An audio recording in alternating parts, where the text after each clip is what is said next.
احسان ہر جگہ بہتر ہے لیکن ہمسائے کے ساتھ بہترین ہے۔ عبادت ان اعمال کا نام ہے جو انسان کو خدا کے ہم آہنگ بنا دے۔ کائنات عین ذات نہیں بلکہ ذل و عکس ذات ہے۔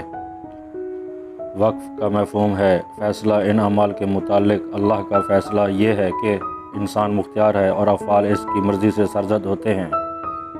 ہم خدا کو نہ آنکھ سے دیکھ سکتے ہیں نہ کشف سے۔ اس کے متعلق واحد ذریعہ علم احلام ہے۔ صفات عین ذات نہیں بلکہ ان کا رشتہ وہی ہے جو نقش و نقوش، کلام متکلام اور نغمہ مغنی کا ہے۔ علم ایک حقیقت ہے اور جاہل عدم علم۔ دنیا دار اور دولت مند بڑی بلا میں گرفتار ہیں کہ دنیا کی عارضی مسرت کو دیکھتے ہیں اور دائمی مسرت سے ان سے پوشیدہ ہے۔ کفر کے بعد سب سے بڑا گناہ دل آزاری ہے۔ نفس پر شریعت اور نیکی کی پابندی سے زیادہ کوئی چیز دشوار نہیں۔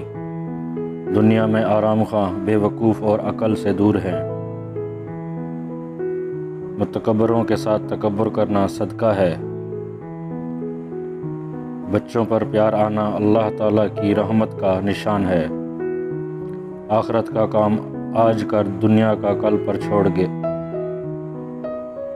عمل کی سستی پر مغفرت کی امید ہے لیکن بدعادی پر نہیں۔ ہر عمل جو موقوف شریعت ہے ذکر و عبادت میں شامل ہے اگرچہ خرید و فروخت ہی کیوں نہ ہو۔